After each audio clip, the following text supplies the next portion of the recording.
Mga ka-DIY, maglinis tayo ng window type aircon ngayon.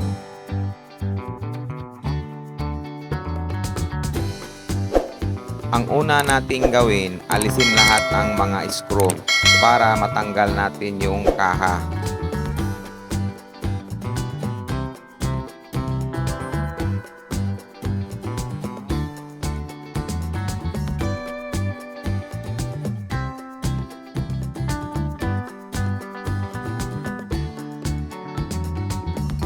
Iangat natin ang bandang harapan ng aircon natin para naghugas tayo, yung tubig ay pupunta doon sa likod.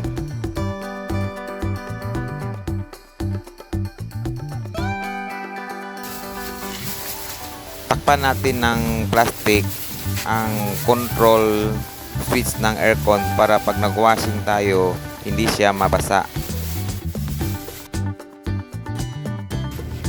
Pati yung motor, takpan din natin ng plastic para sigurado hindi makapasok yung tubig. Dahil yung gagamitin nating pang washing ay pressure washer para sigurado na walang tubig na papasok sa motor.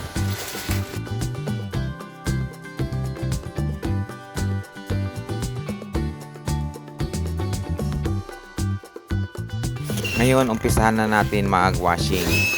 Yung adjustment ng washing natin sa nozzle, dapat yung tubig labas sa nozzle ay nakahiwalay.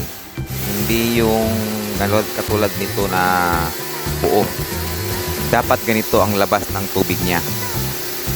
Ang una natin i-washing yung sa bandang harapan, yung sa evaporator. Yung pag-washing, wag yung paislan dahil matatamaan yung fence mayupi. Dapat naka 90 degrees siya yung pag-spray. Wag yung yung pa-side na pag-washing dahil pag nag-washing ka ng pa-side, yung mga fence niya mayuyupi dahil aluminum lang yun. Dapat straight 90 degrees katulad dito. Tapos yung nozzle dapat medyo malapit sa ating evaporator.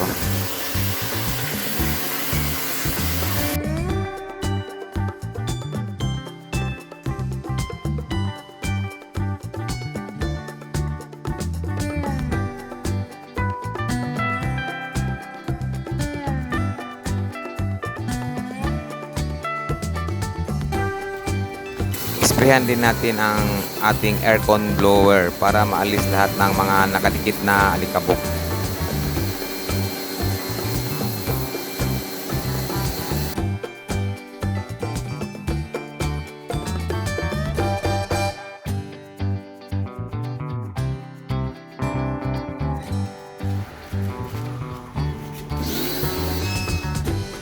Sprayhan din natin yung pinaka-flooring ng ating aircon para lahat ng mga putik doon maalis, pati yung condenser fan dapat ma-sprayan din natin.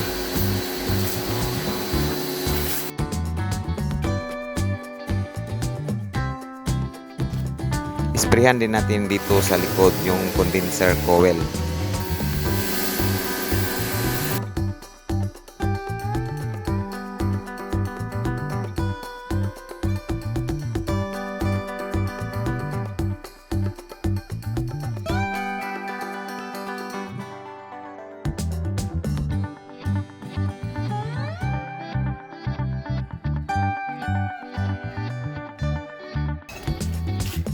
Lilinisan rin natin tong aircon grills at yung kaha ng aircon.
tapos na natin nalinisan ang aircon.